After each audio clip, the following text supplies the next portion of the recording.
Is it not chilling to think that in the 21st century, human rights can still be so blatantly violated? And yet, here we are, in the year 2023, still grappling with the harsh reality. The issue of human rights violations is not a new one. It traces back to decades of tension and conflict between Israelis and Palestinians. The foundation of Israel in 1948 ignited a perpetual power struggle that has resulted in countless lives lost and innumerable rights violated. Fast forward to the present day, the situation has escalated to an alarming point.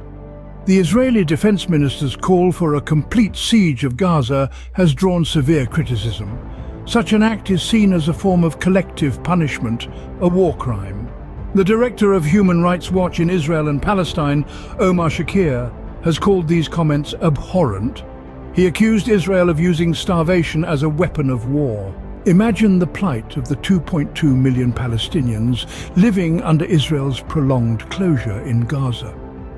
Shakir has called for the International Criminal Court to intervene. However, the criticism does not stop there.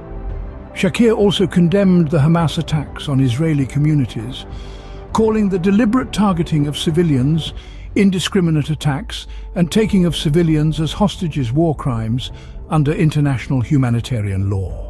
The numbers speak for themselves. At least 900 Israelis have been killed in the Hamas attacks, while Gaza authorities report at least 687 fatalities in the enclave. Such indiscriminate loss of life is a grim testament to the severity of the situation. So, what has been the sequence of events leading to this point? The tensions between Israelis and Palestinians existed even before Israel's founding in 1948. The recent brazen attack by Hamas has become a turning point in the Palestinian-Israeli conflict, causing extensive civilian damage and far-reaching repercussions. To summarize, the situation is dire and complex.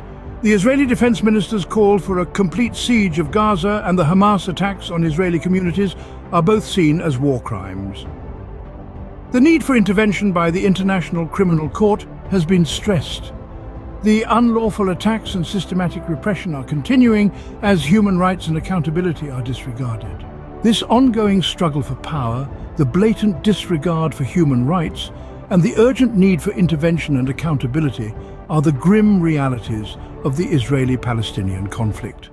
As we move forward, it's essential to remember that every individual deserves respect, dignity, and the fundamental right to live in peace.